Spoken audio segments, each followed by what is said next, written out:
Hi guys, so in today's video I'm going to talk just about a very simple acid test, and this video has been very much prompted by new students of mine, because when I meet somebody for the first time, they're generally very aware of what their problems are, but they don't obviously resolve them the correct way. So we're going to break the swing down into a couple of different ways, and hopefully this video will really help you out so you understand how to diagnose the correct move. Now, let's start with the most common problem in this downswing position, and the common problem in the downswing position is golfers who come down too steep. Okay, they come down this way, and the reason why you're coming down too steep, or the way to resolve this, is very much just a right arm move. So as you can see, if I move my right arm this way, okay, so my upper arm stays up in the sky as I pull down on my forearm, this has a steepening effect on the club shaft. Okay, like so. Now your club shaft might not look exactly like this, but this is why golfers then tend to stand up to try and find plane. And obviously we don't want to do that. So if you are somebody who comes down too much this way, the simple fix for you is to basically, as you initiate the downswing, keep the forearm pointing up towards the sky. And if you can keep the forearm pointing up to the sky as you move your upper arm down to the side of your body, then you can see the way the club now naturally starts to come more down the plane line. And that's what I'm saying. Your right hand is responsible for helping you find that plane line coming in towards this bottom part of the swing. Okay, that's the first thing.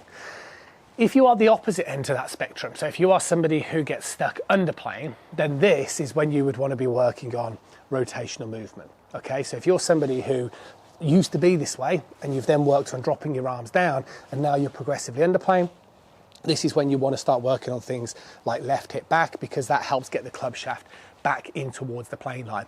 And generally speaking, you are going to fall into one of those two different categories. Okay, so to stop swinging this way, we know what to do. To stop swinging this way, we obviously roughly, loosely speaking, know exactly what to do. Now, that's our plane.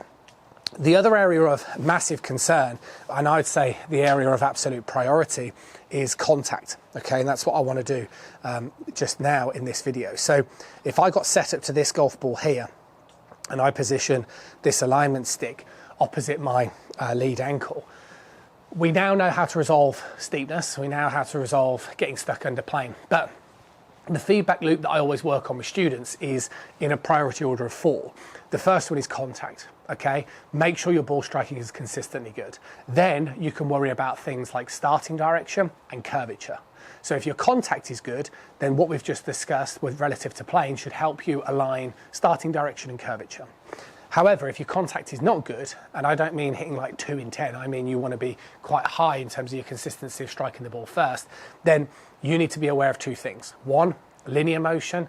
The second one is, again, this trail arm motion, like so.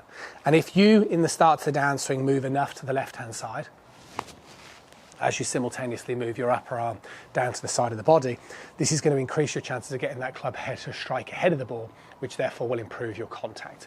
If you are somebody who doesn't do that and you're consciously trying to rotate the body, okay, and your upper arm's over here, this is when you start getting a little bit mismatched.